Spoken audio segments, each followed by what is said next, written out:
Welcome to action study point. दोस्तों, इस video में हम सामान्य हिंदी के मोस्ट इंपॉर्टेंट 45 क्वेश्चन लाए हैं, प्रैक्टिस सेट के तौर पर है। दोस्तों, सारे प्रश्न मोस्ट इंपॉर्टेंट है, वीडियो को लास्ट देखिएगा। 45 में से आप कितने प्रश्न सही करते हैं हमें ज़रूर बताइएगा।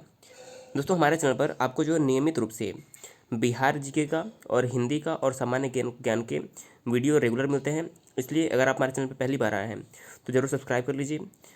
दोस्तों, आइए शुरू करते हैं आज का वीडियो। देखिए, पहला प्रश्न क्या है, निम्नलिखित में से कंठव्य व्यंजन कौन सा है, यानी कि ऐसा कौन सा व्यंजन है जिसको बोलने में कंठ से जिसका उच्चारण होता है। तो देखिए, इस प्रश्न का सही उत्तर हो जाएगा तीसरा ऑप्शन ग। देखिए, जो हमारा क वर्ग होता है, यानी कि क ख ग घ, ये जो हमारे होते हैं, ये हमारे चारों क्या होते हैं, कंठस्थ व्यंजन होते हैं, जिन्हें हम कंठ की सहायता से बोलते हैं। जो हमारा च वर्ग होता है वो हमारे होते हैं तालव्य, च वर्ग तालव्य होते हैं। इसके अलावा जो हमारा त वर्ग होता है, त थ द ध न, ये हमारे दंत स्वर होते हैं। इसके बाद जो हमारा प वर्ग होता है ये ओष्ठ होते हैं, ओष्ठ व्यंजन, इन्हें ओठ की सहायता से बोला जाता है। तो ये चारों आपको याद रखना है। और कंठस्थ क्या होता है, ग हमारा इसमें सही हो जाएगा। सभी प्रश्न आप ध्यान से देखिएगा, आप कितने करते हैं हमें ज़रूर बताइएगा। देखिए, दूसरा प्रश्न क्या है, अत्याचार का संधि विच्छेद क्या है। देखिए, अत्याचार का संधि विच्छेद क्या होगा, अति प्लस आचार क्या होगा, इसका सही आंसर होगा अति प्लस आचार। तीसरा ऑप्शन जो है इस प्रश्न का सही हो जाएगा। अत्याचार का सही संधि क्या हो जाएगा, अति प्लस आचार। अगर आपने सी चुना है तो आपका जवाब करेक्ट है। अगला प्रश्न है, दिल पक जाना, इस मुहावरे का क्या मतलब है। दिल पक जाना, तो देखिए, दिल पक जाना मुहावरे का अर्थ होता है कि अत्यंत पीड़ित होना। दूसरा ऑप्शन बिल्कुल सही हो जाएगा। दिल पक जाना का मतलब अत्यंत पीड़ित होना होता है। ऑप्शन नंबर दूसरा इस प्रश्न का सही उत्तर हो जाएगा। अगला प्रश्न देखिए क्या है, निम्नलिखित में से स्त्रीलिंग शब्द का चयन करना है। देखिए, स्त्रीलिंग शब्द का चयन करना, जैसे कि शराब, सील, शक और शहद। देखिए, इसमें से जो शराब है यह स्त्रीलिंग शब्द है, क्या है, स्त्रीलिंग शब्द है। जैसे कि शराब की बोतल, तो हम यहाँ पर की लगाते हैं तो हमारा स्त्रीलिंग पहचानने का तरीका हो सकता है, जैसे शराब पी जाती है या शराब की बोतल, तो आप यह समझ सकते हैं। अगला प्रश्न है, किसमें नी उपसर्ग नहीं है। देखिए, चार शब्द दिए हैं, किसमें नी उपसर्ग नहीं। देखिए, निबंध में नी उपसर्ग है, बिल्कुल है। निदर्शन में नी उपसर्ग है और निवास में नी उपसर्ग है। किंतु जो निर्माण लिखा है इसमें नी उपसर्ग का प्रयोग नहीं हुआ है, क्योंकि निर्माण में कौन सा उपसर्ग लगा है, निर्माण में निर उपसर्ग लगा हुआ है। तो देखिए, तीसरा जो ऑप्शन हमारा है निर्माण, इसमें नी उपसर्ग का प्रयोग नहीं हुआ बल्कि निर उपसर्ग का प्रयोग हुआ है। तो ऑप्शन नंबर तीसरा करेक्ट हो जाएगा। छठा प्रश्न देखिए क्या है, निम्न में से कौन सा शब्द अन प्रत्यय से बना है। तो देखिए, आपको बताना है कौन सा शब्द अन प्रत्यय से बना है। तो देखिए, प्रत्यय वो होता है जो शब्द के पीछे जुड़ता है। तो देखिए, पवन में क्या है, पव प्लस अन, ये पवन में भी अन प्रत्यय है। गमन में भी गम प्लस अन, इसमें भी है। और श्रवण में भी श्रव प्लस अन। देखिए, श्रवण में भी उच्चारण देखा जाए तो श्रवण होता है अन। तो इन जो सभी तीनों शब्द हैं इन सभी में अन प्रत्यय का प्रयोग हुआ है। तो इस प्रश्न का ऑप्शन नंबर जो डी है सही आंसर हो जाएगा। अगला प्रश्न देखिए क्या है, वह कौन सा समास है जिसमें कोई भी पद प्रधान नहीं होता जबकि समस्त पदों में से किसी अन्य शब्द का बोध होता है। तो देखिए, मैंने कई बार आपको बताया है कि ऐसा समास जिसमें कोई भी पद प्रधान नहीं होता है, उसमें कोई तीसरा अर्थ निकले, वहाँ पर हमारा बहुब्रीहि समास होता है। जैसे नीलकंठ, जैसे कि उदाहरण देखें, नीलकंठ मतलब नीला है कंठ जिसका अर्थात भगवान शिव। उसी प्रकार दशानन यानी कि 10 है सिर जिसके अर्थात रावण। तो अर्थ कोई तीसरा निकलता है, वहाँ पर हमारा बहुव्रीहि समास हो जाता है। तो इस प्रश्न का ऑप्शन नंबर सी बिल्कुल सही आंसर हो जाएगा। सारे प्रश्न मोस्ट इंपॉर्टेंट हैं, इसलिए आप ध्यान से देखते हुए चलेंगे। देखिए, पिसुन का पर्यायवाची क्या है, आठवां प्रश्न है। तो देखिए, पिसुन मतलब होता है चुगलखोर। ऑप्शन नंबर दूसरा जो है इस प्रश्न का करेक्ट हो जाएगा।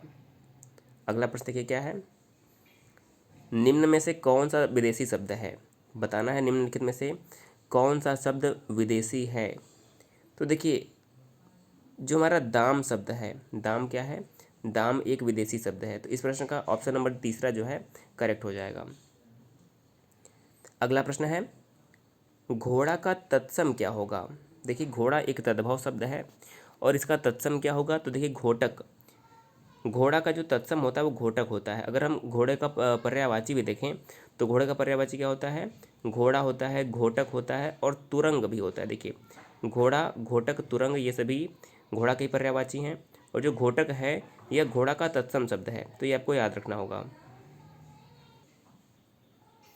11वां प्रश्न हमारा देखिए गया है, वह एक मात्रिक समछंद्र, यानी कि वह कौन सा एक मात्रिक समछंद है जिसके प्रत्येक चरण में 16 मात्राएं होती हैं। देखिए प्रत्येक चरण में 16 मात्राएं किसमें होती हैं?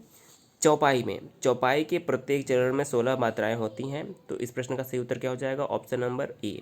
चौपाई का उदाहरण क्या है? देखिए जय हनुमान ज्ञान गुण सागर, जय कपीस तिहुँ लोक उजागर, ये भी हमारा सब क्या है? चौपाई का उदाहरण है, और इसमें प्रत्येक चरण में 16 मात्राएं होती हैं चौपाई में। तो इस प्रश्न का ऑप्शन नंबर जो ए है सही हो जाएगा। अगला प्रश्न है, वात्सल्य रस का स्थायी भाव क्या होगा? देखिए जो वात्सल्य रस का स्थायी भाव होता है वह वात्सल्य ही होता है। ऑप्शन नंबर बी करेक्ट हो जाएगा दूसरा। देखिए घृणा किसका स्थायी भाव होता है? विभत्स रस का स्थायी भाव। विभत्स रस का स्थायी भाव क्या होता है? घृणा।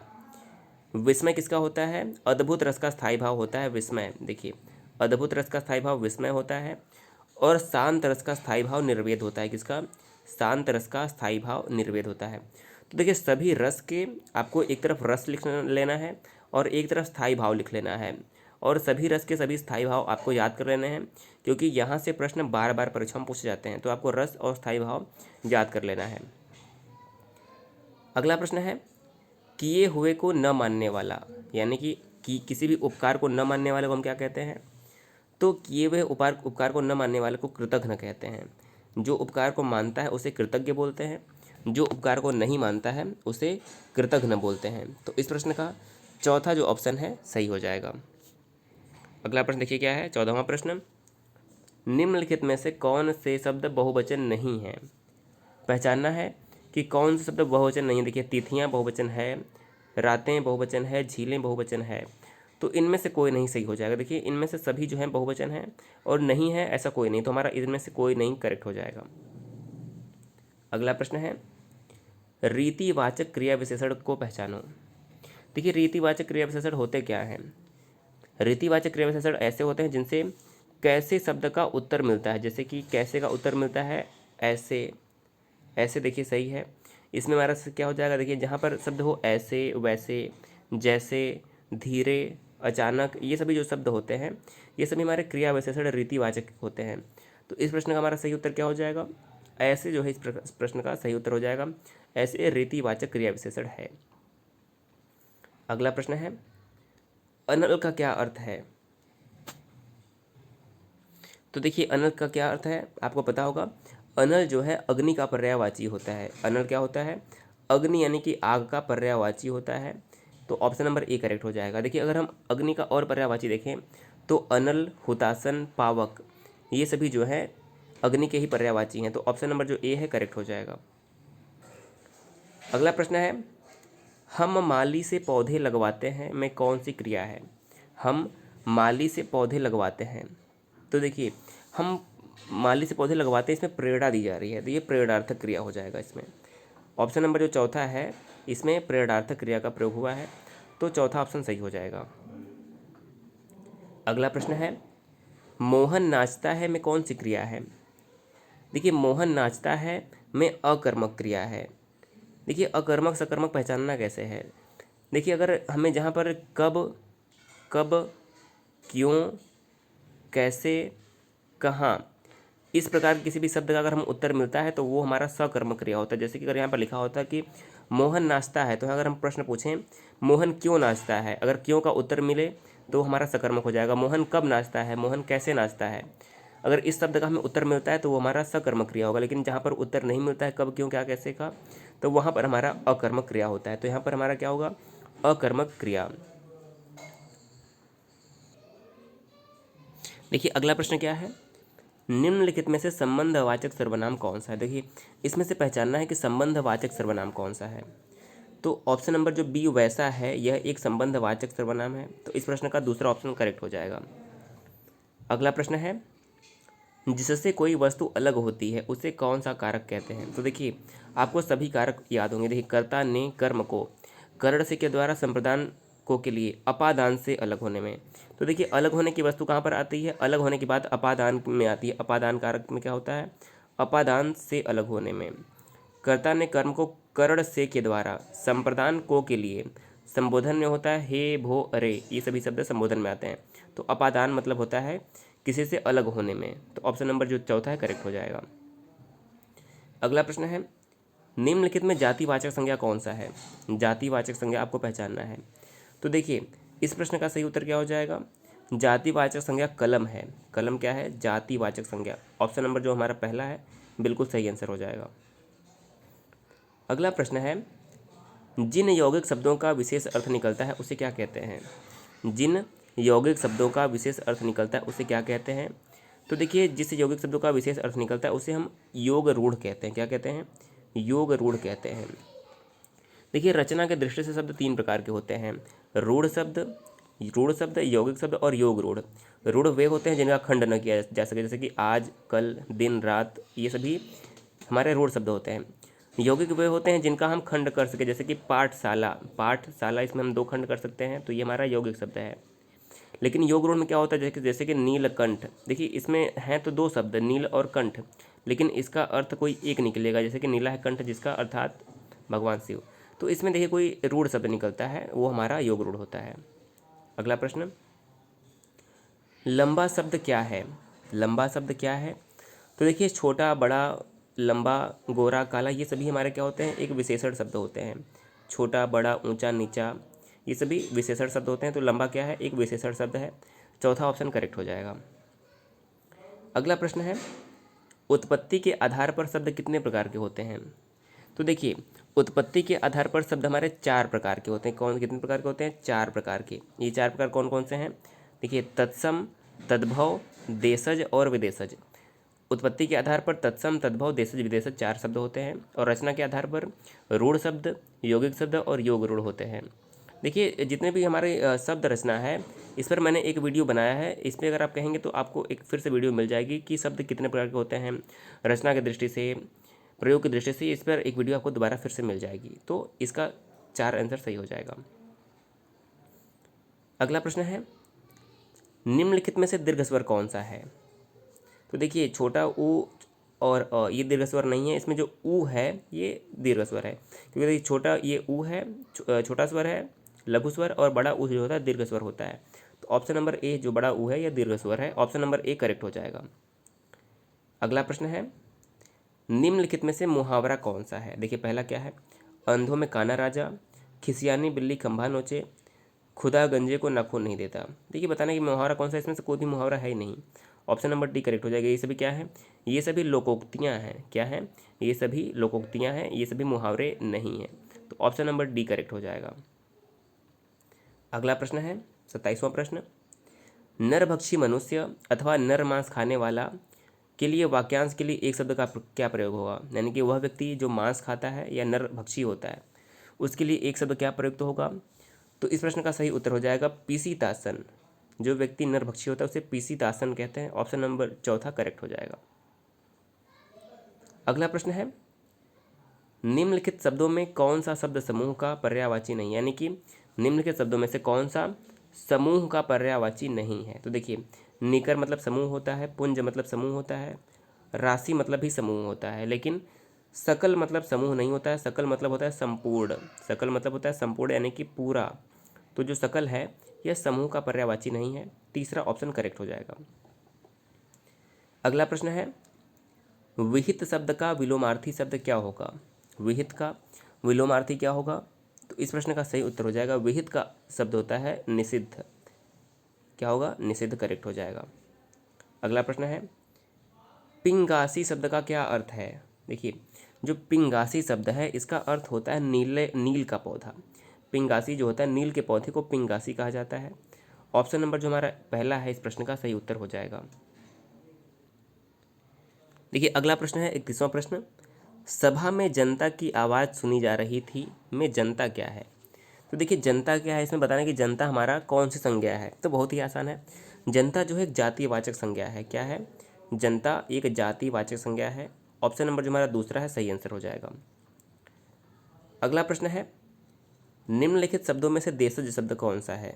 आपको बताना है कि देशज शब्द कौन सा है। तो देखिए जो हमारा पहला ऑप्शन ठेस है यह एक देशज शब्द है।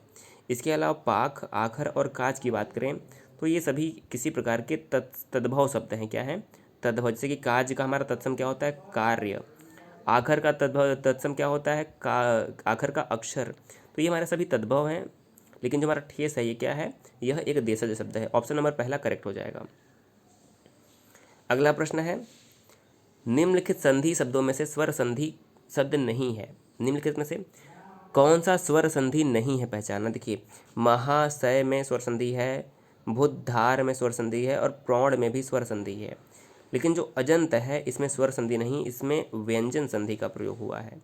तो इस प्रश्न का सही आंसर क्या हो जाएगा? ऑप्शन नंबर चौथा। अगला प्रश्न है, स्वर वर्ण को छांटना है। देखिए, स्वर आपको पता है अ, आ, इ, ई ये सभी हमारे स्वर होते हैं। तो आपको देखिए ऑप्शन साथ सीधा सीधा दिख रहा है, अ, आ, इ, ई ही जो है हमारे स्वर हैं, बाकी सभी हमारे व्यंजन हैं। तो दूसरा ऑप्शन करेक्ट हो जाएगा, अ, आ, इ, ई ये सभी हमारे स्वर वर्ण हैं। अगला प्रश्न है, स्वर ध्वनि किसके सहयोग से उच्चारित होते हैं? जो स्वर होते हैं यह किसके सहयोग से उच्चारित होते हैं?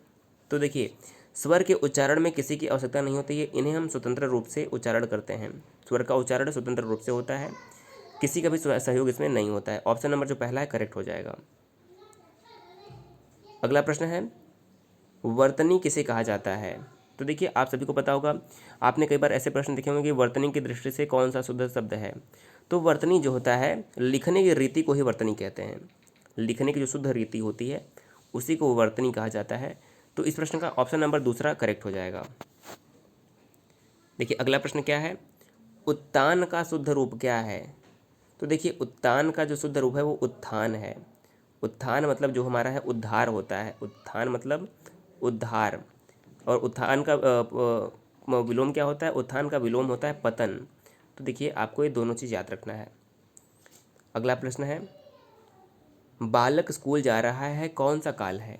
तो देखिए, जहाँ पर रहा है, रही है होता है हमारा यहाँ पर वर्तमान काल होता है। तो बालक स्कूल जा रहा है वर्तमान काल में है। ऑप्शन नंबर पहला सही आंसर हो जाएगा।